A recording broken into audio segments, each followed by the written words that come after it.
Ready? All right, welcome into On Texas Football. It's our rapid reactions from the spring game. My name is Jerry Hamilton, joined by Rod Babers. Bobby Burton will join us here in about 10 minutes. CJ Vogel will join us later in the show. Rod, let's start with this.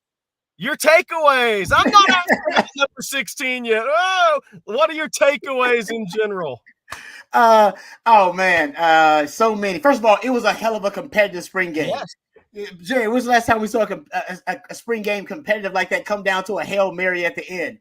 That was fun to watch. It really was, and I'll give Sark a lot of credit. That goes to what Sark's talking about, right? He wants competitors on his team. He talks about that being something a trait that he recruits in players specifically. I think you saw it come to fruition, materialize on the field.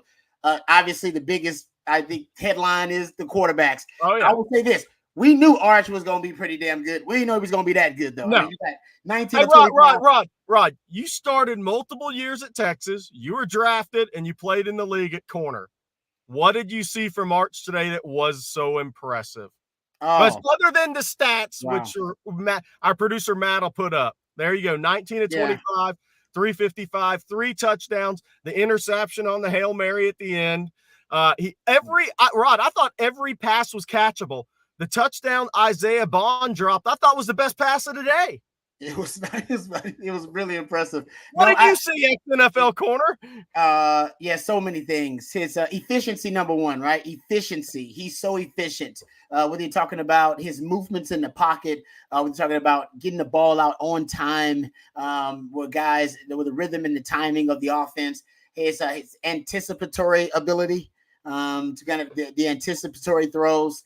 I thought that was the touch that he has on the football is also, I mean, it's next level. There's so many different things you can throw out there about him, and that's why he looks so impressive. And I was really impressed just with his overall mastery of the offense. He looked like he'd been playing in that damn offense for three years. Yeah. I mean, he looked like the 3-year veteran. He looked like the 3-year starter at Texas. And nothing against Quinn. I mean, we can get into that later, but he looked like the starter that had been there for 3 years. That's wild to think, but when you saw him, he just looked his poise in the pocket, his command of the offense, the mastery of it. It just didn't look like he was uncomfortable at all. I mean, you'll go back through the tape, Ron. You'll have it broke down later this week. There were multiple second, third progression throws too. That was the thing with Arch. And when he got flushed out of the pocket, he was under control to get the ball out and keeping plays alive, giving it time, right? Yeah, and Sark was working. Remember, Sark remarked in the media availability that he was running a lot in practice, or at least he implied he was running a lot. I think we saw him run once? I mean, twice. He was in the pocket, and you're right. When he did extend the play, it wasn't necessarily run, but he was running to throw, extending the play so he can look downfield. I was really impressed. I thought he would look good. I did not think he'd look that good. Guys, he looks like he could be the starter at Texas. I think Texas has 2 starters. I'll tell you right. I think they got 2 of them. I think Arch can be a starter, and I would not feel as a Longhorn fan, I wouldn't feel anxiety about that at all. And right now, I wouldn't freak out about that at all. And I think Quinn, of course, 3-year starter for Texas, he's earned that. So if something happens, and I hope it doesn't, Quinn's got to prove he can be durable the entire season. And he has missed some games since the time he's been here at Texas as a starter. Hasn't started a full season of football since his sophomore season. So if something happens, I'm knocking on wood. But here, even at Texas, there have been 7 seasons in the last, 25, where a quarterback has started and finished every game. So the chances are that we're going to need Arch at one point to step up. And right now, I feel really good about that. If that happens, I hope it doesn't. But if it does, I feel really good about it. But a couple things first. Rod can wear that SEC hat with pride now. A couple other things. Bobby Burton's going to join us in a few minutes. I'm starting this off hosting for Bobby, and then after Bobby gets here, I'm going to go get on some recruiting stuff. But it was more than the Arch show, okay? Trey Owens, really good first performance at Longhorn. Jordan Washington, hope he's okay. Really good first performance as a Longhorn at tight end. He shows what the future can be. Colton Vosick, Rod's going to get a lot of mention. Look, if that's a healthy Colton Vosick, Texas has another legitimate edge player in the rotation. I totally agree. I got that in my notes right now. Right there at the top. I don't know if y'all can see it, boom, right there at the top. Colton Gossip. Got it right there. Just wrote it down because I'm with you. He is a dude. A17, Mr. Talk Too Much. I'm with you. Did not expect that. So now add that to that already talented depth you got on the edges there. Baron Sorrell wasn't available today because he's a proven commodity. They know what he is. You got Ethan Burke made a play, right? He's the reason Alfred Collins gets the pick six at the beginning of the game because that's Ethan Burke's in there. Boom, making plays in the backfield. We all know Trey Moore's going to also be an impact guy. The edges for Texas could be potentially the entire strength of the defense, actually. And Trey Moore didn't play today that I saw. Did you see Trey Moore in the game? I did not. I got to go back and look at the film. I don't remember. I don't think Trey Moore played today. By the way, look, Ryan Wingo, we talked about it. Most talented receiver Texas has recruited since Roy Williams. That's quite a first impression to make on about 40,000 fans. Yeah, and we've heard he's been doing things like that in practice already. This is a young man who's still in the infancy of his development. He's not even a refined route runner yet, guys. He doesn't really know the offense yet. He's not really that familiar with it. Just got here. Those are plays he's making just off raw ability, and you saw it. Freakish raw ability. The combination of traits you get with him: the speed, the size, catch radius, body control. It is indeed something special. And I said it. I don't know how you keep him out of the receiver rotation. I don't know how you don't throw him in. That, to me as a coach, you see that he's a prodigy. That is with prodigies, you always, you skip them ahead of grade, right? You put them on the accelerated track. This is a young man you probably put on the accelerated track. Yeah, no doubt about it. And look, there's a reason Steve Sarkeesian personally recruited Ryan Wingo for over a year. Go all the way back to Ryan Wingo's first unofficial visit to Texas was Arch Manning's official visit weekend.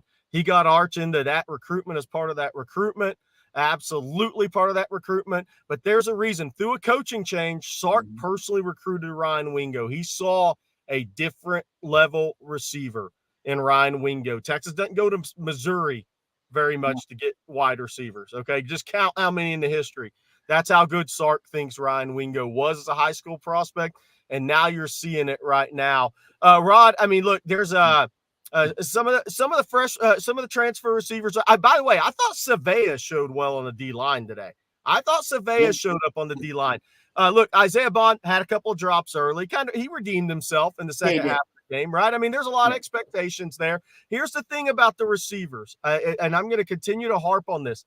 And Rod, I want you to go into this. This is not an easy scheme for wide receivers. It takes them time to get comfortable in this scheme. What Isaiah Bond is asked to do now, and Matthew Golden's asked to do, nothing against the programs they were at. This is a much more complicated system for a wide receiver, pre-snap to snap, right? Yep. And in terms of the sophistication of it, there's no question. And Sark, he actually makes all of his receivers learn every position in his receiver rotation. You got to learn the X to Z. You got to learn all the different spots because he wants those guys to be interchangeable. He wants to be able to move them around in terms of the personnel and the formation they're going to be in. And that's part of earning his trust. If you don't do that, then you can't earn his trust. And then ultimately, he's got a lot of sight adjustments within his offense, especially when they're going against zone coverage. That's the pro style elements of the offense. So no doubt about it. By the way, he works really hands-on with the receivers. So he knows in practice the guys that are picking up his offense and the guys who aren't picking up his offense. And I think that's probably why the circle of trust has been so tight. But there's no doubt he's going to expand it, man. These guys are talented. It's a talented group. Isaiah Bond, the hands will be fine. But Matthew Golden, between him, between Ryan Wingo and what we saw, DeAndre Moore, you can't forget about him making plays early.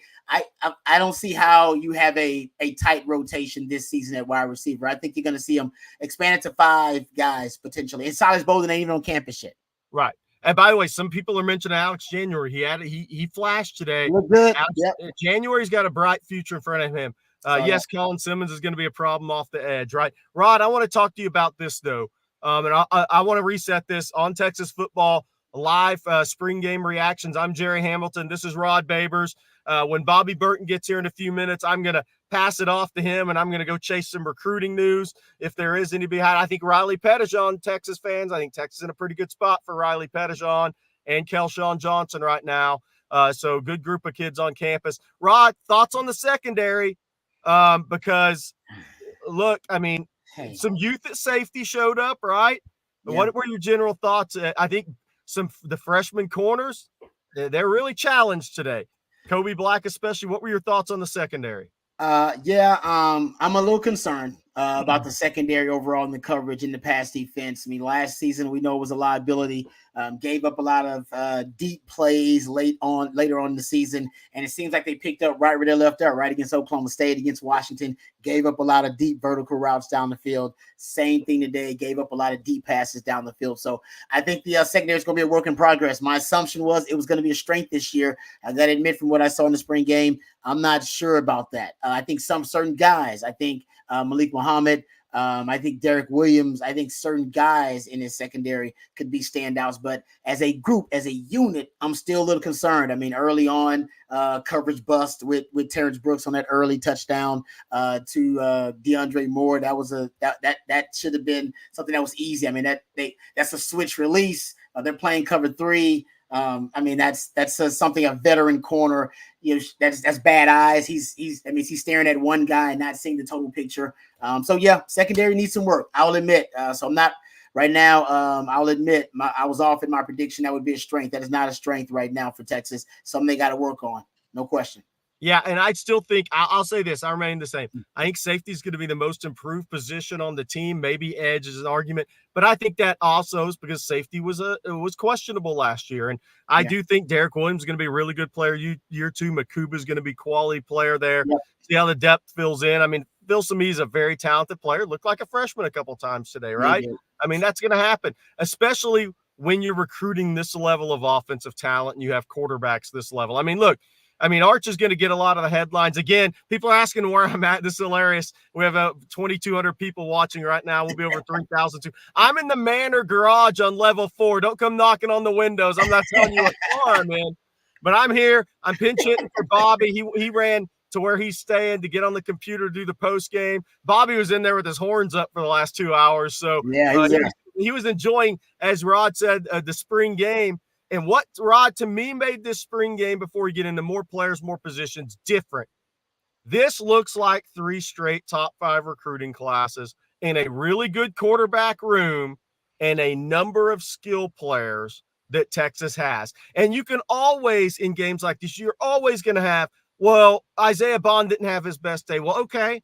But when you have this much talent, at some point it's just like, okay, well, Trey Owens looks better than most freshman quarterback would in this setting, right? That's the first time he walked out there and took the ball in front of 40,000 people. He hadn't played close to that at Cy-Fair High School, right? There's nerves that come with that, but Texas has recruited at such a high level here for the last 3 years. This is what we should expect from our spring games, right? I mean, offensive fireworks. There's no doubt. And that quarterback room, guys, impressive. I'm not going to say I called my shot, but in our pregame that we had out there at Victory Lap, and shout out to everybody who came out there at Victory Lap. We appreciate it. Great hanging out with you guys once again. But I said, because Trey Owens will impress you. He said he is just impressive. The more you watch him, the more you see him, the more impressive he is. He's got great arm talent, number one. Got a beautiful deep ball, nice touch on the football, but it's his moxie, it's his confidence. We talked to him, Jerry. He's confident. He's confident, man. He's confident. And a guy that confident, if you're going to be behind an Arch Manning and behind a Quinn Ewers, you're going to have to be that confident. And he's got that confidence in his ability. And you saw it. You saw it shine through. And like I said, he's a competitor. A guy who goes out there and beats Katie. You can't beat Katie. You have to be a starting quarterback in H-Town and beat Katie, man, unless you – Yeah, that's right. That's right. Again, Bobby's about to join us, I believe. So you guys are going to break it down. Somebody's asking about the corner, Cormani McClain. I don't believe Texas has it. I don't think that's legit right now. We'll see what happens in these next portal windows. There's Bobby Burton joining us. So, Bobby, it was terrible quarterback play today, but what were your takeaways from the spring game? Any hope at quarterback for these Texas fans? I mean, it looks grim, Bobby. I would say that, first of all, Arch Manning was a freak show. Yeah. That would be my, and then Trey Owens has a future. Yeah. So, yeah. I mean, those are, we talked about it going into this. Does Texas have the best quarterback room in the country? What do y'all think? They got the best backup in the country. Yep. What do y'all, I mean, seriously, what does Texas have the best? I think they do. I do. I mean, not only was Arch Manning just impeccable timing, stood in there, made some I mean, even some of the throws he made were drops. I mean, one of the best throws he made. His best throw of the day was Isaiah Bond that dropped. Yeah. Yep. I mean, so there's that. I mean, Ryan Wingo is a different level. Rod, I know, he ran away from Kobe Black and ran away from Xavier Filsaime. Filsaime's not slow, guy. He runs 10.5. I mean, so Longhorns, Jordan Washington, I thought, for a tight end, a young tight end. What a catch. Unbelievable. Look, I guess we went into this saying, and Rod and I this morning, Jerry, you missed it, but Rod and I this morning were asking, you walk away from this, who's going to be the guy? And I think on offense, it was absolutely Arch Manning. Jonte Cook played well early. Ryan Wingo was that guy a little bit. But, I mean, somebody's mentioning Colton Vasek. Yeah. He had a whale game. Healthy Vasek looks like Texas has a key rotational player.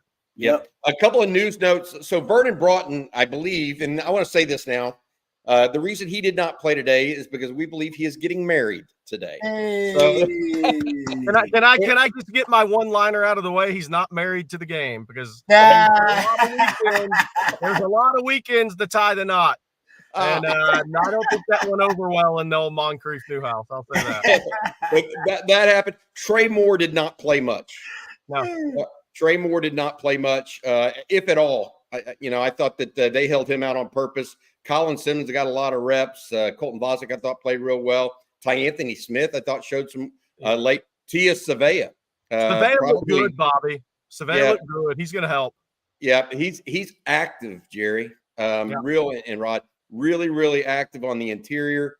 Running back position, Jaden Blue in that catch over the middle. Nice. He snared that. I mean, that was and didn't really break stride when he did it. That would look special. Cedric Baxter took on all comers on that one ball on the outside. He was a little vicious. I thought all in all, I mean, there's 20 things we can probably talk about here over the next 30 minutes to an hour, but just tremendous stuff. A lot of what we were waiting to see. And then, of course, all topped off by Arch Manning, basically looking a little bit like he is a Manning, basically. I mean, because that was one of my takeaways. I thought was Peyton and Eli are probably texting each other saying, "Damn, he looks pretty good." I mean, Rod, I didn't hear what you had to say. What did you think? Because I talked to Jerry a little during the game. I wasn't able to talk to you. Well, first of all, I'm with you. I mean, the quarterback room, I think, is where you start. I told the guys at the victory lap, I said, you're going to be impressed with Trey Owens. I'm just telling you, because the young man's got a lot of great qualities, actually, for a young quarterback. I think he showed some of that. And I believe you said that Arch Manning should be the MVP of this thing. We had that conversation. That's exactly what happened. I mean, Arch Manning, he looked efficient. He looks like he has mastery of the offense. I told Jerry, looks like he's the 3-year starter.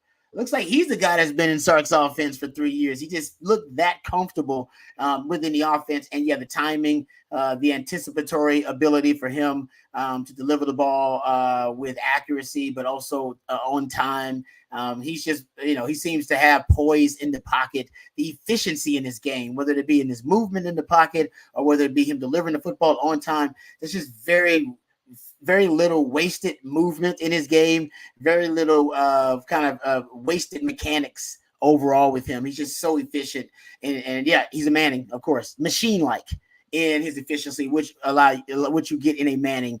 So I think he was impressive, but the quarterbacks were so impressive that the wide receivers also, you saw the depth there. DeAndre Moore made plays. You saw Ryan Wingo, we talked about. Isaiah Bond, made some plays. Yeah, he had some drops, but the guy made some plays as well. I mean, they're deep there. Matthew Golden's another guy you throw out there. So it's a lot of things that we thought beforehand, I feel even better about. I feel even better about quarterback than I did. I feel good about it. I feel even better about those wide receivers than I did, and I like that group. The rush defense. I was a little surprised how well the rush defense played. You guys talked about Seville. I really like what I saw from the rush defense. The pass defense, if I'm going to come away with anything, we're not going to complain on this post game a lot because we're blessed. We got first world problems here in Texas. So we're not going to start complain a lot. But as a member of DBU, I will admit I thought the secondary was going to be a strength. I did not see very many signs in the spring game that it will be a strength coming up this season. By the way, they lost Jade Barron. Jade Barron was not playing today. He didn't even play today. Exactly. Yeah. By the way, some people are asking who picked off Arch at the end of the game on the Hail Mary. It was tip ball to Jelani McDonald. Yeah. Zadiki Cornelson has the best comment of all. Thought Arch would struggle because he didn't go to camps. Yeah, he passed up Elite 11, drop him in the rankings. That looks really smart now, national analyst. I used to be one. I don't want to claim y'all today. I want to say this: good crowd today, despite the weather. Given that Rod, you and I were out there. Jerry, you had some recruiting stuff you were managing during this. The weather was overcast and it started drizzling a little bit, but it never really. The skies never opened up, good or bad. In other words, it didn't rain or get sunny. I mean, it kind of just stayed overcast all day. A little wind came in at the end, a little cool spell or whatever you want to call it. But I thought the crowd was fairly good size given what the weather report was saying, right? I mean, given that we were thinking, hey, this might be a gully washer and everybody's going to need to get out of there by 1 o'clock, and so I felt like a lot of people excited about Texas spring ball, and they should be. And I think that the kids put on a show to tell them why they should. Hey, let me ask you this. Bobby, before I go, I got to get out of here in a second to get the recruiting stuff. But I wanted to say that there's going to be, this game's going to be dissected, right? But let's think about it this way real quick. And this is my parting shot. This was a 35-34 spring game with a lot of big plays, really good quarterback plays, freshmen making plays in front of 40,000 people. This was a great spring game for recruiting and Steve Sarkeesian and their vision, and now the reality in recruiting. This is what kids want to see. We live in an offensive world in sports. Go turn on any pro sport. The rules are made for offense. All you see is offensive highlights. This is an offensive world. This was a great showing for recruiting today. Make no mistake about it. You guys have a great show. I got to go chase these cats that are down here talking to Sark. I think Texas is in a really good spot with Riley Pettijohn. I think they're in a really good spot with Kelshawn Johnson. James Simon, I saw him, the running back from Calvary. I think Texas is a pretty good spot there. John Turntine, the top 2026 tackle in America, was here, as well as a 2026 offensive lineman from Midland High. I can't pronounce his name, but he's a stud too. A lot of talent on the 40. Guys, I hope y'all had a great day. Hook 'em, and we'll talk to y'all later this week. Take care of yourself, Jerry. And by the way, you're talking about how that matters. Arch Manning taking picks after the game with recruits. Yep. He was a popular fella in this game. Really played very, very well.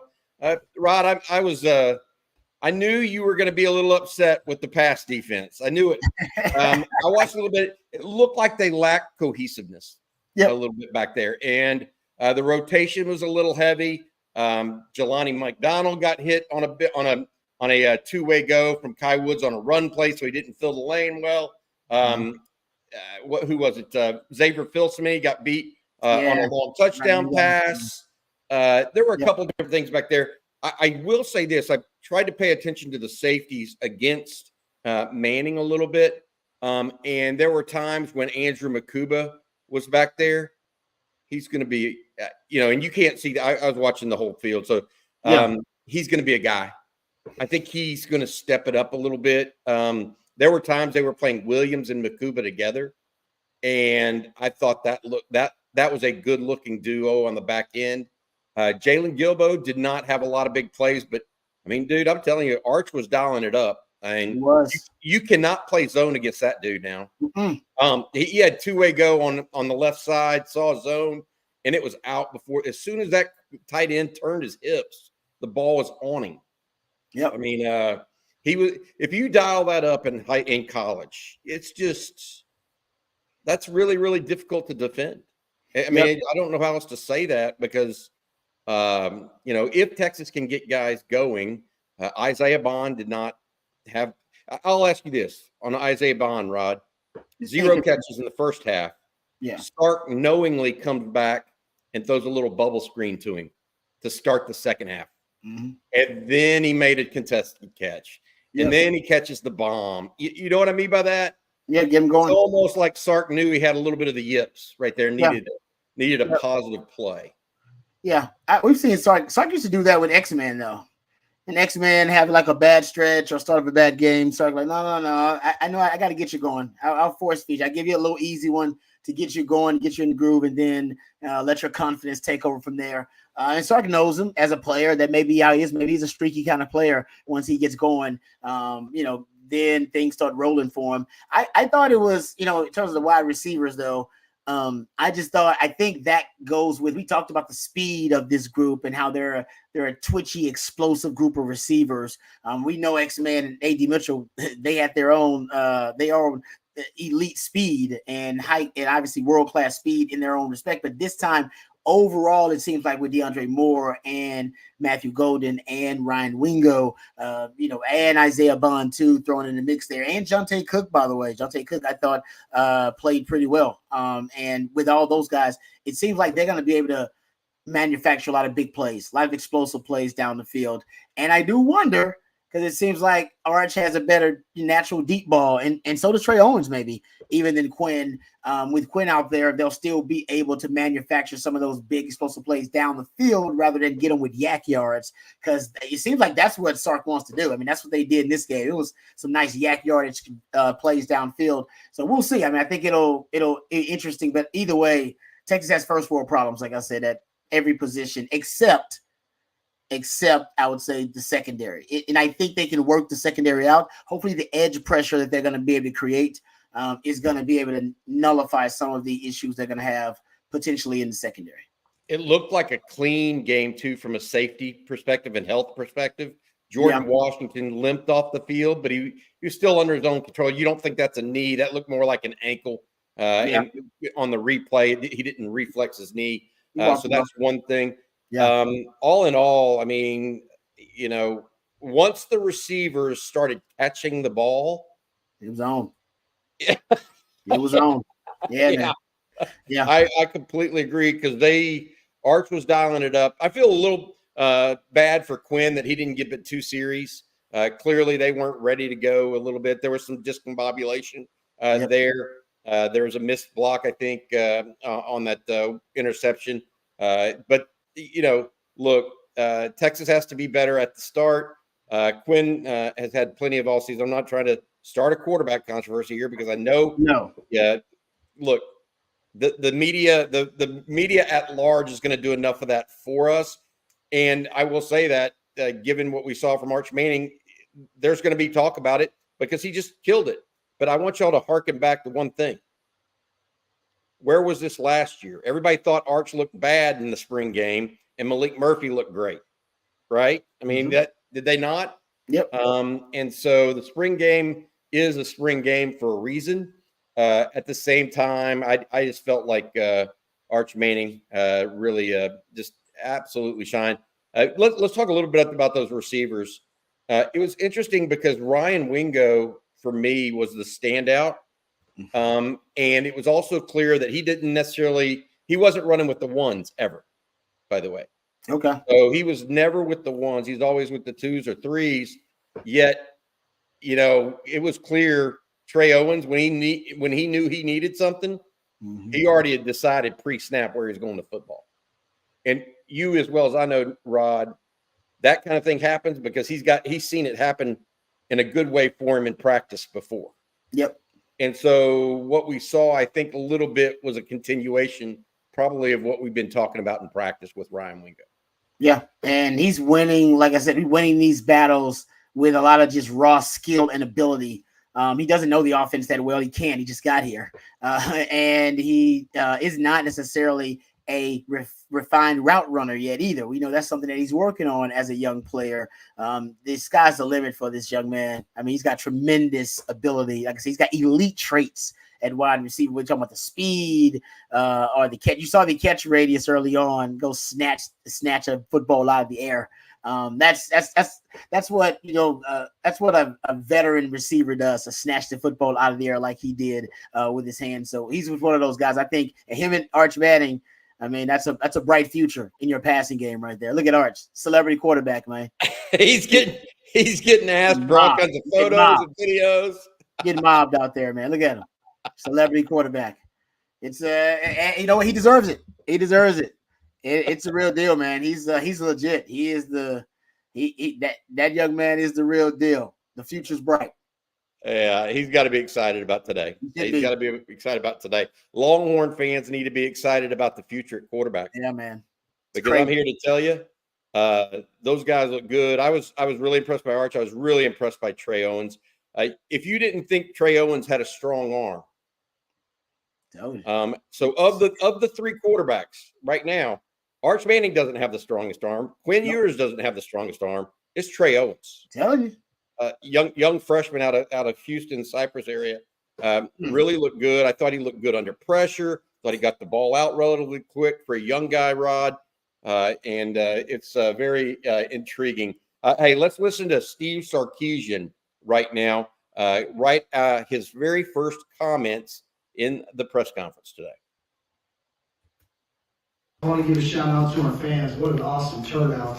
That was, with weather kind of looming in the air, what it could look like to have the fans support the way that we had it today was just awesome. It was a great display of Longhorn Nation, much appreciative of them. I thought from the game perspective, probably the most exciting spring game I've ever been a part of. I've been doing this quite some time, but that was pretty entertaining on a lot of levels. And what I loved about it was, we played tackle football for over 100 plays and nobody got injured. And so much of I watch these spring games and people are playing two-hand touch and they're playing flag football. And, tough still matters, at least in Austin, Texas it does. And our guys tackled, we played hard, we played tough. Some playmakers showed up tonight. Some young guys showed up today with some big plays. I thought it was a great experience for Arch and for Trey Owens to play football and for an extended amount of time at quarterback at this level. And they both did some really good things. A variety of receivers made plays. Jonte with a great catch, DeAndre Moore with a big touchdown, Ryan Wingo made some great plays, a big touchdown catch. And I thought it was good for Isaiah Bond. It's new. Sometimes it's new for people. And first time in DKR, might have been a little bit of jitters for him, but for him to come back and have that big touchdown there to give the White the lead was big. And so some other faces, Colton Bosick, it was great to have him playing the way he played. I think we could feel the presence of Colin Simmons coming off the edge. And so, that's just some things at first glance. Naturally we had some guys, Quinn, just a few plays in there. Trey Moore, we kind of held him out. Jade held him out. Shut Alford down pretty quick, and then some of those linemen, Jake Majors, Kelvin Banks, we shut down pretty early too. So, I think they might have played a half. So, all in all, pleased with just how the day went. Naturally, I'm going to go watch the tape, and then we got to dig into where each individual player can get better, and that's what next week is for. I'll have individual meetings, exit meetings with every player. They'll have exit meetings with their position coach, so that they know where they're at in the program, and then what they need to do to work on in June and July to get themselves ready for August for training camp. Great stuff there from Steve Sarkeesian. Post-game, CJ Vogel there in the press conference. He'll join us either later in this broadcast or later this afternoon for another wrap-up. We got a lot of stuff to talk about, Rod. Let's do this. 2 or 3 big takeaways for you. Macro perspective, Rod. Macro perspective. I know quarterback is obviously one of them, but give people what your thoughts are. I guess we can. If we take quarterback out of it, let's say take quarterback out of it for the sake of the thought, this exercise, because that goes without saying that group was really, really impressive. I'll go with, I think you're deeper on the edge than we thought initially. Because with what I saw from Colton Bosick looks unbelievable. I mean, he really does. He looks fantastic. Looks like he can be a guy that you could add to that rotation with a Trey Moore, and Colin Simmons. I mean, we've been hearing about Colin Simmons, though. So Colin Simmons didn't surprise anybody. We just want to get to see it for ourselves. Yes, Justin, he's going to be a beast. So Colin Simmons, Trey Moore, we didn't see much of. I think that's a good sign because I think the coaches already know what they have in them. So need to see a lot of them. I think that was a good sign. We didn't see a lot of Trey Moore. Barron Terrell, also proven commodity. He's out. Ethan Burke was part of the Alfred Collins interception to start the game because he was penetrating, made the big play, got his big paws up, and was able to tip the football. So that edge position, that's promising. You haven't been this deep on the edges or this talented on the edges since Sark has been there, or for Texas, that matter of fact, in a long time. Period. I think that's good. The wide receivers. I'm more impressed than I thought I would be. I was really high on that group initially. I'm higher on them after watching them in the spring game as a unit overall. They got a lot of different guys that can be weapons. We knew about Isaiah Bond, but Ryan Wingo, it's hard for somebody to live up to the hype when they're getting a lot of hype, young people like that. And as a freshman coming in, he lived up to the hype. There's no question about it. So I think they're deep red wide receivers. So I'd be shocked if Sark didn't expand the circle of trust of the rotation of wide receivers this season. I'd be shocked if it's not 4 or 5 guys instead of 3 at like it's usually been. I think you've gotta force feed Ryan Wingo. Hey, man. Do you agree with that, Rod? Like, he's good enough that you can't he's so good, you have to force feed him. You got to accelerate. He's a prodigy, and you have to accelerate his development like you do with prodigies. So I'm with you. I don't see how you keep him out of the rotation now. That'd be absurd to me. And Sark ain't that kind of guy. Sark believes if you're good enough, you're old enough, period. He's proven that over time. So. Yeah. What'd you think of the offensive line overall? They seemed to give Arch enough time to throw. Trey Owens was under a little bit of duress. Quinn Ewers had no time whatsoever, but of course that included Alfred Collins, Ethan Burke, and that crew. What did you think of O-line overall? I thought the O-line pass protection-wise actually did better than I thought. My concern was at run blocking. I thought they'd be better run blocking overall, but maybe I am just underrating the rush defense and how stout they were. The assumption was last year that was all, obviously Tavondre Sweat and Byron Murphy. I'm sure they were a big part of it, but maybe the scheme overall and now the development of some of those younger guys, they're still going to be a pretty stout rush defense. So, I want to see them I would like to see a bigger push up front from the offensive line in the run game. That's what I want to see more of. But I thought pass blocking wise, they gave the quarterback some time. Even I thought Quinn actually had, a little bit of time on some of those throws that he was that early on those first couple of drives. He was able to buy himself some time, create some space in the pocket. And when Trey Owens had time, and Arch didn't need any time. Arch was so damn efficient that it just with him. So he doesn't need necessarily a lot of time, but even a young Trey Owens, when he got time, man, he made him pay. So I think was actually pretty adequate in the spring game, the pass blocking from the O-line. I wouldn't be playing. I'll put it this way: I would not play zone against Arch Manning. Rod, that's not the way, bro. You're gonna have to play in the receiver's face. And then the Texas receivers are going to win, right? Because that's why they have this really talented group of wide receivers. Then they're going to win and make it easy. I think if you're going to play zone, you have to do a great job of disguise. You have to do it. You got to be playing the zone that you're actually playing at the time cannot look anything like the zone that you're playing pre-snap. So you got to really disguise it well, and you got to move some pieces around pre and post snap. I think that's the only way that you maybe will get a young Manning to hold on to the football and go deeper into progressions. But by the way, I saw him go into the progressions. I saw him go to the second read and try to get deeper into the progressions. And you don't really get that from young quarterbacks, man. So he's just advanced. He is. Gotcha. All right, we got some super chats I want to run through here. Hook 'em, fellas, from Beam. We were worried about the run D up front, but they looked stout today. Completely agree with that comment. Here's one from Taylor Johnson. Quinn's quasi sidearm angle is always bothersome. Vince got away with it because he was tall. That may be a little true, but look, we can't overrate what happened to Quinn today. He only took 2 series, and everything was a little discombobulated at the time. Really had some pressure up the middle that caused that first interception. As Rod mentioned, Ethan Burke kind of blew that play up. Beats, I think it was Juan Davis to the point in the backfield, and that's all she wrote. Slick Rick said, "Nice meeting y'all at the victory lap, Bobby and Rod. Appreciate all the hard work you do. Bobby looks like he lost weight. Factor staying off. Oh, wow. I don't know about that. I'm going to ask my wife about that one. Major Alexander. This is a good one. The Saints just started planning to get a first-round pick in 2 years. A 2-year tank? They're going for a 2-year tank job? He might be worth it, honestly. The way he looked today, it might be worth it. We'll see. We'll see. Hey, let me ask you what you thought of Colin Simmons, because he had a good initial showing, I thought. Right, Yeah.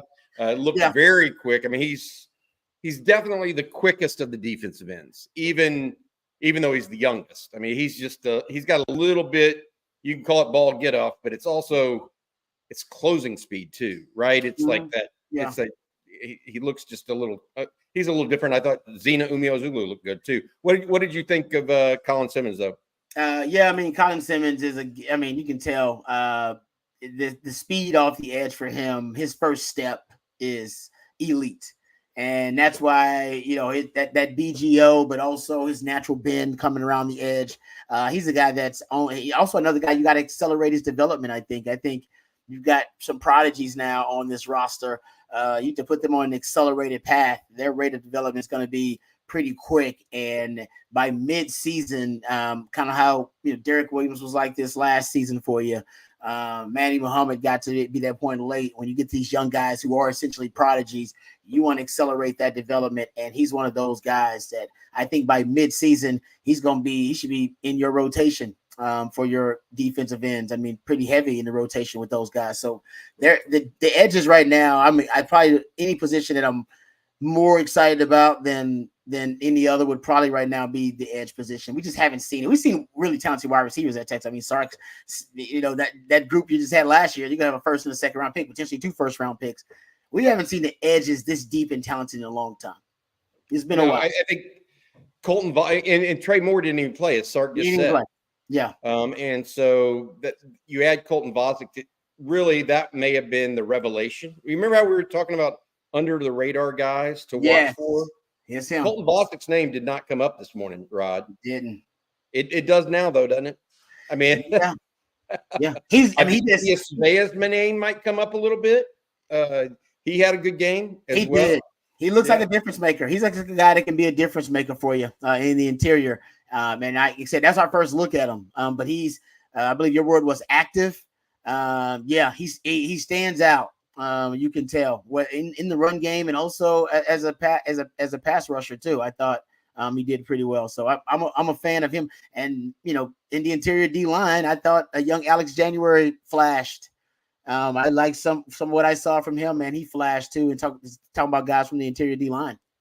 I texted his dad when he made that big play. Hey, I was like, Mike, there you go, bud. He was good, man. He gave me the thumbs up back. He was excited. I'm sure the whole family was. There are a couple of parents there that were excited. I mean, Ryan Wingo's mom was about 20, 25 rows down in front of us. She had to be excited about her son. I'm sure she was losing it. Yeah, they were all doing it. It's interesting because the spring game, the parents sit wherever. Like usually during the season, they have to sit in a certain allotment where the team is, but they were all over the place. I saw a couple different parents. There's just a lot of stuff going on. It's a fun atmosphere. If you were out there today, I really thought it was. A lot of people just milling about. You kind of got to sit where you wanted to. The weather was actually nice and comfortable for the most part. It was a little cold at the end. But I've been to some spring games at 95 degrees in the middle of April, and it was not that. I wasn't sweating today.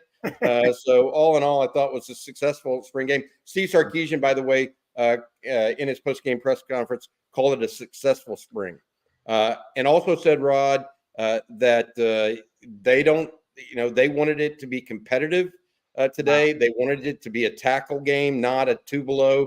As you've seen some guys play, make it look like it's the Pro Bowl or something out there. Texas played tackle football today.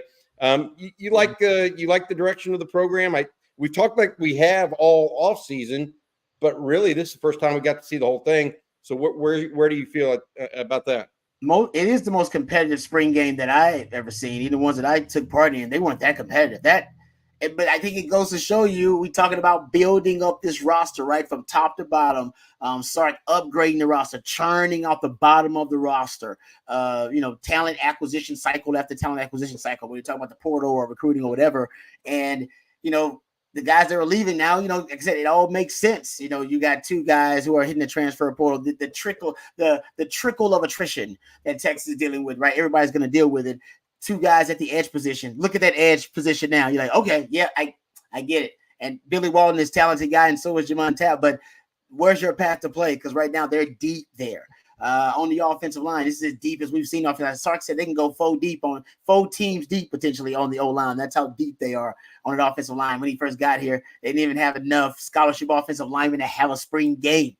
So the direction of the program, it's a really healthy program right now. And I think the reason the game was so competitive is because you do have so much talent, all the way throughout it, all the way through the two deeps, every scholarship guy, they do have so much talent all throughout the roster. I think that's why it was such a competitive spring game. Look at your quarterbacks. Look at the running back room. They had Savion Red was running with that last group. You said Ryan Wingo didn't even take any first team snaps. That guy looks like a prodigy. It's been a while, probably mid 2000s since you've seen this much depth overall on the roster. Think about it, guys. Even late 2000s, you were really, really talented in terms of your skill positions, but your offensive line was starting to hit a low point in terms of the talent there, right? So you're deeper right now probably on O-line than you were late in the 2000s.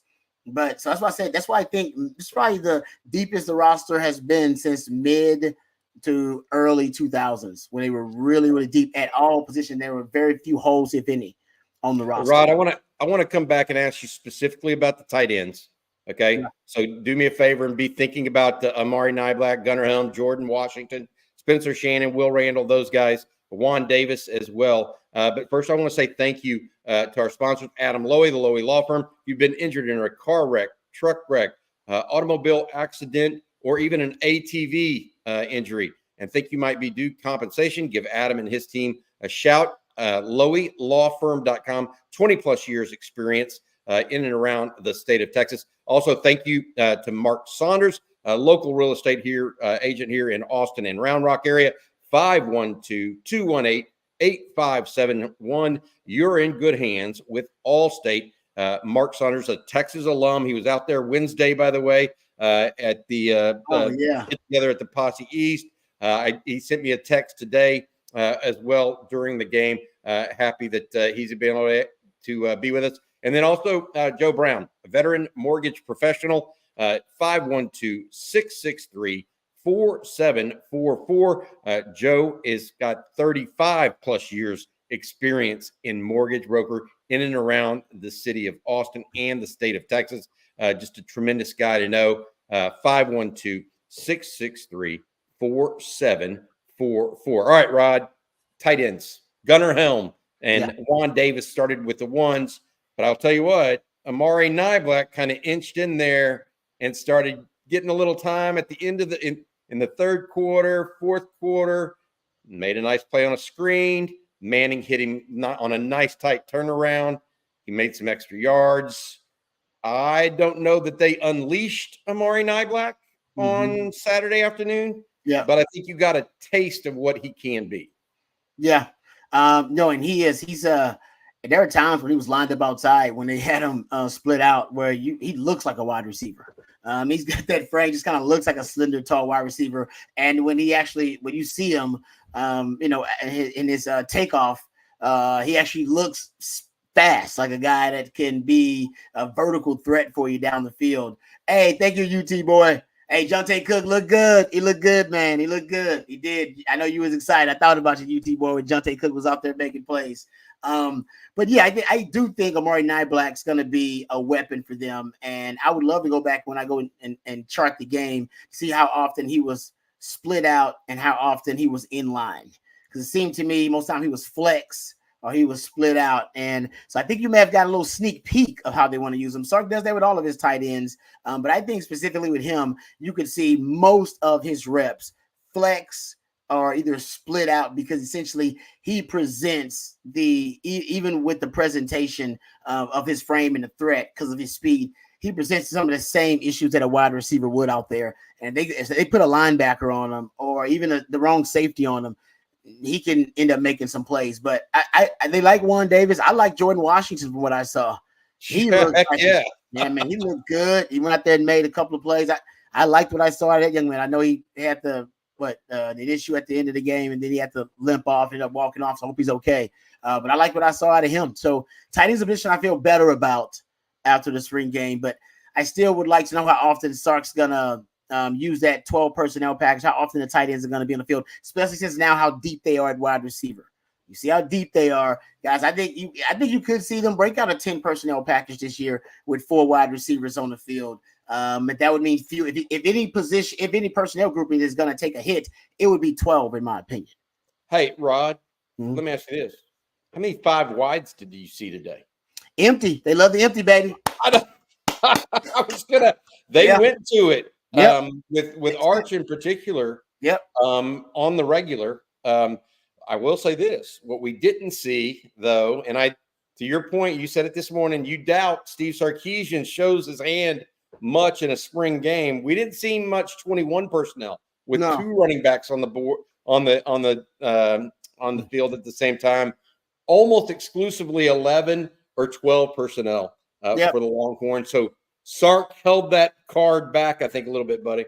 I agree. He showed he's a little bit. I think it was like the second or third series. It was a couple of plays, but then that was it, and then it was done. We didn't see it for the rest of the game. And I'm with you. I think that's one of the things that he's gonna, because the way they think about the way they're using Jaden Blue, right? Even the way they had him running that angle route out of the backfield, they caught the touchdown on. And when they like to flex him out, they had him in the 21 personnel package, essentially doing what Keelan Robinson did last year, start out split, and then he would be the jet motion guy. I think they gave you a little bit of a peek how they want to use him. Jaden Blue's going to be used as a threat in the passing game, even vertically down the field. And I think you're going to get Cedric Baxter as kind of the hammer in the run game. But yeah, we didn't see much of that. We didn't see any Big 11, Big 12 package for that matter either. So mostly 11, mostly 12. But the empty, that may have been a little peak. I mean, I've been yelling for Sark to run more empty formations since he got here. The thing about it is Quinn, strangely enough, Quinn's not comfortable in empty. Now, traditionally, empty sets, people are like, man, empty, then pass protection is going to be an issue. Actually, pass protection, I've been tracking it since Tom Herman's last season here. An empty formation, the sack rates actually drop for Texas. All right, the sack rates drop in empty because you're getting the ball out so quick. It's really just tough. If you're going to blitz, then you know exactly where you're going if they're going to blitz. You got one-on-ones across the board. And if they don't blitz, it's usually still easier to get the ball out quick just because, though you got 5 wide receivers out on routes. So the ball comes out quick. But with Quinn, it doesn't. Quinn holds on to the ball, strangely enough, out of empty. So some of the sack rates actually go up with Quinn out of empty. So Sark has curtailed his usage of it. But with Arch, because he's so efficient with the football, whether it be his footwork or just getting the ball out quickly on time, the empty formation could be lethal with the kind of personnel Texas is starting to recruit and they have on the roster. So that's the thing about Quinn. It's strange. Hopefully this year they're better at it. But, Quinn, there are times he's been good at it. He was actually good in against Washington in the Alamo Bowl out of empty. There have been some times where it works for him. But for the most part, overall, I've been frustrated with it because he takes sacks out of empty, which is not supposed to happen. But Arch, it may be the moneymaker. Yeah, I'm impressed. Hey, I want to mention this. We had this question, and it bears repeating. None of the guys that had hit the portal were allowed to play today. So we did not see Jamon Tapp. We did not see Billy Walton that you mentioned earlier, Rod. We didn't see Samaje Burrell or Peyton Kirkland. All right, let's bring in CJ Vogel. He just left the press conference. He's still at DKR. How you doing, CJ? Guys, how are we? I'm glad Good. it was a fun wrap-up of the spring right there. Hey, what did you think, man? I mean, I know. Tell us what Sark had to say. We haven't been able to watch all the presser. Tell us what the head coach had to say, some of the players, etc. Yeah, Sarkeesian, I really liked what he had to say today. Of course, not only did Texas stay relatively healthy throughout 100-plus plays, we also got to see a lot of the new playmakers. And that was something Sarkeesian was really happy about, that he quote, the playmakers made plays. And it was hard for him to say that without cracking a smile. For those that watched the broadcast, you saw him, cheesing a little bit. And you don't see that too often from Sarkeesian in a situation like this. But again, when you saw Isaiah Bond make a big play, when you saw Ryan Wingo make big plays, Colton Vasek off the edge, I thought Colin Simmons was disruptive at times. Yeah. The guys that you expected to see make some big-time plays, they did today. And Sarkeesian certainly made note of that and was certainly praiseworthy in that regard as well. Well, big throw to DeAndre Moore. I mean, that was – look, here's Arch Manning's announcement to the world. Here I am. I'm going to throw it 70 to DeAndre Moore. Then Trey Owens says, let me try to top that, and throws a go route to Ryan Wingo. And then Arch Manning says, let me try to top that, and throws one to Isaiah Bond.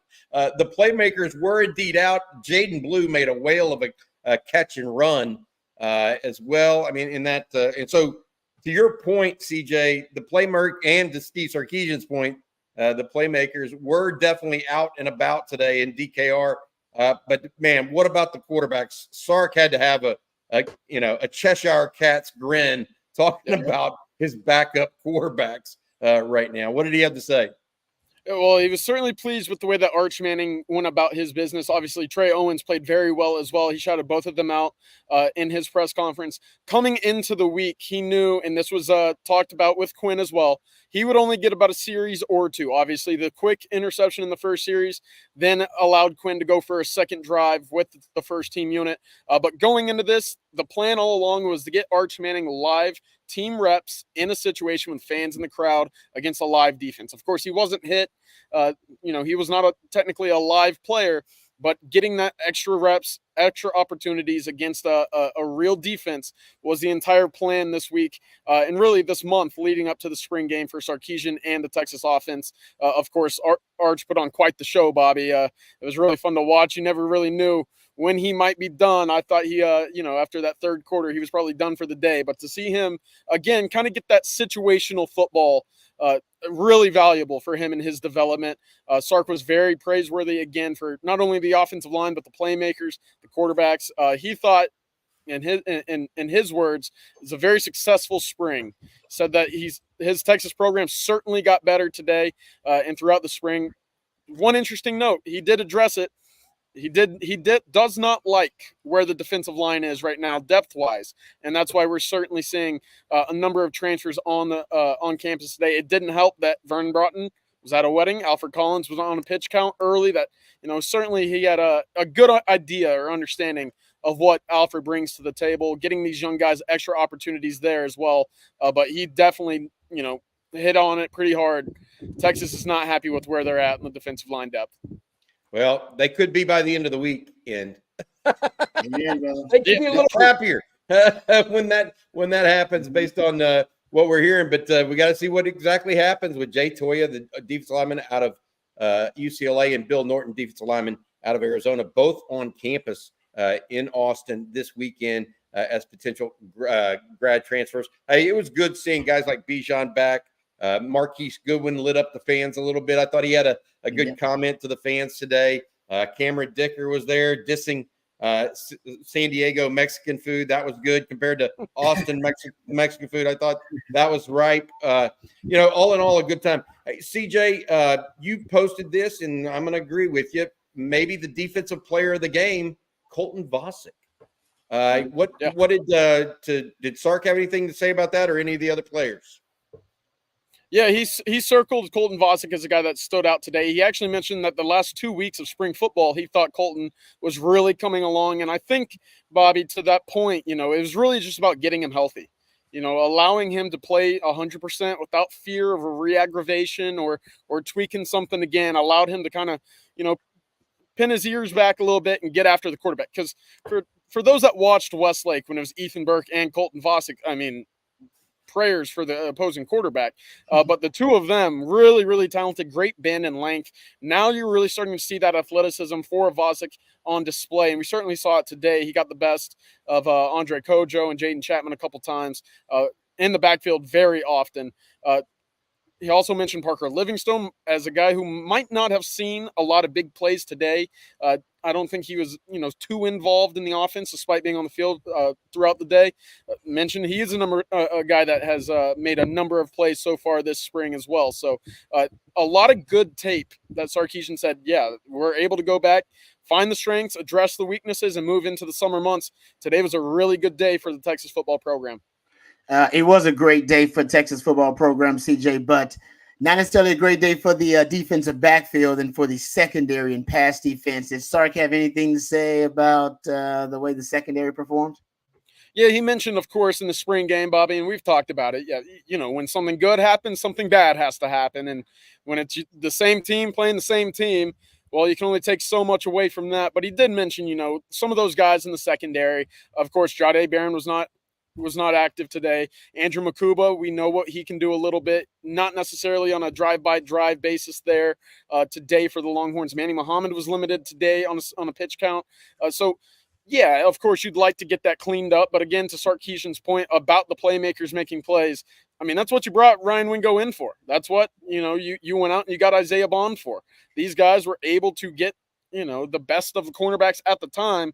But I didn't hear Sarkeesian mention, a little bit of hesitancy with that defensive back group, maybe just an off day. But, it's certainly not what we had been hearing so far this spring, in the sense that the defensive back, specifically the safety room, making a number of big time plays throughout the spring. So today might have been a one-off. It, certainly unfortunate for that group that it happened in front of a really impressive spring crowd. But for Sarkeesian, again, I think it was more looking at that offensive group saying, yeah, they showed up today. Yep. CJ, thank you for your time, buddy. I know you got to get back and get some recruiting stuff going on, guys. Still filing out of DKR recruits as well. Jerry's there right now. If you need some information, guys, go to ontexasfootball.com. Jerry, CJ, all of us be contributing to that. CJ, thank you so much, bud. We'll see you again soon, okay? Thanks, CJ. Absolutely, guys. Y'all have a good one. All right, you too, buddy. I want to mention, talking about recruiting, Rod, just across our desk, Jacoby Dixon, a 2027. So he's a high school freshman out of Brenham High School, home of a couple people like Malcolm Brown, the big defensive tackle, out of Brenham, Texas, is on campus and has received a scholarship offer from Tashard Choice and Steve Sarkeesian. Again, that is Jacoby Dixon. Oh, there's Bijan right there in the tweet. Hey, Bijan was playing up for the crowd today. Yeah. He ran out there with the kids onto the field. He turned around at one point and started jogging backwards, and there were kids all around him. Like, oh, please don't wreck your knee doing that, man. I was like, that's the last thing we want to see out there. But everybody was having fun with it. Nice. Rod, I think we're going to talk a lot more and kind of break down position by position in other videos, whatnot. But in your estimation, success today, overall success. Oh yeah. In spring football, success on where the program is headed, because look, we talk about it all the time, but this is one of those mileposts, right? Where, we talk about it, but this was actually a marker where there were 40,000 people in the stands, wow. Right? And so, it's put up or shut up time to a degree, right? We also have the transfer portal that's opening and closing quickly. So it's a mile marker for this team. And I've got to be honest, it's just continued positive momentum for Texas football. That's just ridiculous for me to say it. I'm almost a year and a half into saying that too, by the way, that speaks volumes. Yeah, it's tough. We always talk about, the spring game, that it seems like there should be a winner and a loser. But it seems like it's just winners today, right? For Texas, how competitive the game was, came down to the wire. It came down to a Hail Mary. I can't remember a spring game that's been that competitive for Texas. And it's competitive because you have high-level quarterback play, and it didn't come from your starting quarterback. Usually right now, I can't remember a time where the starting quarterback from Texas at a spring game has the kind of game that Quinn just had.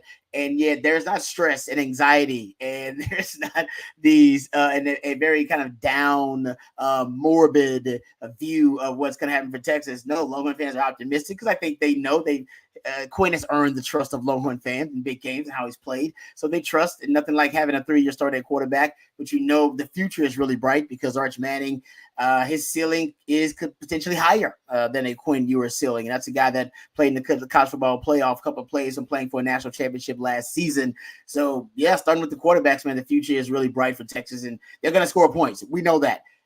If you do want to have some concerns, it'd be about defense, but they're going to be able to score some points. That we know about this team and this offense. I think the only concern would be, can they run the ball effectively when they want to? And can they play effective pass defense? Now, that would be my only 2 questions I have coming out of spring game, actually, right now. That's about it. Got it. For me. All right. Guamaro Sanchez asked, did y'all know if they used the mic in helmets today? I do not believe they did. I saw them signaling in plays, but I wasn't watching the live broadcast. They mentioned that at all, Rod? They did. They mentioned it and talked about it. I'm not sure if they confirmed that they were using it, though. They just talked about it being a change in college football. Yeah, they were signaling in plays on offense in particular. I know for a fact. Got a couple of super chats, and I'm going to ask you a final question before we get going here. This one from Juan. I told y'all Terry Joseph, not a good coach. Hell of a recruiter, but not a good coach. Same mistakes with secondary. We'll see. 817, Mr. Talk Too Much. Rod, the DBs need to be at everybody's throwing session. 3rd and 17, Trey Owens' first down was epic. 10 personnel and pony package. I saw it. That 3rd down and 3rd and long, he identified that pre-snap and knew where he was going with that ball pre-snap. Trey Owens did. Trey Owens, yeah. Yeah, and I thought that was good. But here's the question, okay? This is those comments are all good and stuff. The question I had for you is this. Was what we saw today a reflection of a good passing offense or a poor pass defense? You're the expert. You've been on the field. Was this a good passing offense or a poor pass defense? Your call, Rod. That's good. I'm trying to think about all these big plays in my head real quick now. And think about the coverage. I'm gonna say right now. Oh man, and I'm a DB, so I'm uber critical from the defensive backside. Y'all know that I'm a little biased from the way I'm looking at things. But I'm gonna say right now it's probably for me more bad pass defense. I mean, the first big play of the game is a simple switch release, and Terrence Brooks, a veteran, follows Matthew Golden inside. It's cover 3. You're playing zone. Why are your eyes transfixed on the number 1 receiver? When you're playing zone, you're supposed to be king on number 2. And it was a simple switch release. I mean, think about the Ryan Wingo touchdown with both of them. One just was a Kobe Black playing bump and run coverage down there and just gets simply beat over the top. And Ryan Wingo just outran him, to the spot. There was the touchdown to Ryan Wingo, the Xavier, what was it? Was it Wingo or Thatcher maybe on that one? No, I think it was Wingo. The one with Xavier Philson is closing in. Oh, that was Thatcher. That was Thatcher. Okay, that was Thatcher. Thank you very much. It was Thatcher. He's closing. Guys, he's there. He is right there to make the play. And I don't know if his timing was off or the angle. You can watch him after the play. He does like this after the play. He's so upset with himself. After the play goes, instead of like turning around to run to go, he does that because he's like, oh, I messed up. So for me, when I'm gonna go back and rewatch it, I'm probably gonna see more technical mistakes, more technique issues, and more coverage busts than I'm gonna see great wide receiver play. But those guys are really good. They're great. But that's the way I look at football. I'm a defensive guy. So I'm always think there's a way I could have stopped that. But that's just me looking at it. But like I said, I could be off about that. All right, we're going to close it up here in a second with a little more, one final comment on our, shook JT Sanders' hands at Terry Black's. Hey. This from RJ Not Yarbrough. This is Justin's brother, I believe. Nice meeting Bobby and Rod B over at the Victory Lap earlier today. Nice to meet you, RJ. Thanks for coming out. Before we talk one last time, on Arch Manning and see his stat line. Matt, our producer, has put up together so everybody gets a glimpse of it. I want to say thank you to our sponsors. They've been with us almost from the very start, and so we really appreciate them. Laura Baker, Keller Williams Realty, Laura at AndyAllenTeam.com, 512-784-0505. If you're looking for an Austin area real estate expert to either list your home or you need help finding the right place for you and your family, because you're wanting to move to Austin, give Laura a shout, 512-784-0505. Also, thank you to Rick Vavro and his team at Austin Underground. If you need any kind of difficult underground installation, give Rick and his squad a shout. Austin Underground Inc., as well as our friend Andy Ludicky of My Perfect Franchise. If you're looking to start a new business, 404-973-9901, or visit him at Andy at My Perfect Franchise. Rod, a couple last things to go over here before we get out of here. I want Matt, our producer, to put up Arch Manning's stats from today. And everybody, what do you think? Rod, I'm gonna let you take them through this stat line. Tell them what you think. Yeah, 19 and 25, just efficient, man. He's so efficient. And honestly, I can think of at least one drop out of those incompletions there. And there were some incompletions that were really, really impressive because they were balls that were right on the money. 3 touchdowns. The only interception came on the Hail Mary at the end of the game, and 355 passing yards. And like I said, it was as impressive as any performance I've seen from a quarterback in a spring game. And it's a spring game. I get it. But I don't think I've ever seen a quarterback perform better than that in a spring game. Rod, Colt, I think what's the best Colt looked in a spring game? Or the best that VY looked in a spring game? Or the best Chris Sims looked in a spring game? We don't keep up with that, but I remember seeing them all, and I don't remember any of them looking that good. Not as a second stringer. Never. And they were definitely not as a second stringer. I mean, I've been going to them for 30-something years now. Not as a second stringer ever. And so I think I'm with you on that. I think it's impressive right now that just where they're at as a whole as well. I want to say thank you. Also, I did forget one sponsor or a couple of sponsors that I want to mention. BKCW Insurance. If you're looking for business insurance, John Donovan at Longhorn Wealth Management, Allegiant Digital Marketing, Chad Markham and his team, and Fall Creek Estate Winery, as well as Jody Reynolds and the Carrot Concierge. We have some others as well. We appreciate you guys. Guys, thank you all so much for joining us. Rod and I really appreciated seeing you guys, not only today at the Victory Lap, but the folks that came out on Wednesday at the Posse. We're going to do more of that in the future because I think we all talked about it afterwards, and we're like, hey, we got to do more of this because it's just fun getting around, talking a little football, visiting with some folks that enjoy the same kind of stuff we do. Amen. All right. Hey, Rod, I appreciate you, buddy. We'll talk again tomorrow on the live stream. If we don't talk again before that, yes, wrap some other things up. But for now, for Rod Babers, for CJ Vogel, who joined us with Steve Sarkeesian, for Jerry Hamilton, who talked a little recruiting and as well as immediate feedback, give us a shout. Please like and subscribe to this video and our channel. We'll have more either today, tomorrow morning, and the next couple of days. Just a little bit of a celebration today, I think, in DKR, Texas Memorial Stadium. Longhorns light up the scoreboard. I think Arch Manning was 6 of 8 on completing drives for scores. One of them ended in an interception last second. The other one was a doinked field goal from like 47 yards. He was efficient, to Rod Babers' point. Trey Owens looked better than a normal freshman as well. Steve Sarkeesian's got the quarterback room rolling. Tashard Choice has the run. I mean, they got guys. They got guys. I got dudes. How else to say it? They got dudes. All right, Rod. It's good, man. We could talk for hours. Take care of yourself, Rod Babers. For our producer, Matt Hutchison, we appreciate you behind the scenes, Matt. Everybody else, I hook 'em.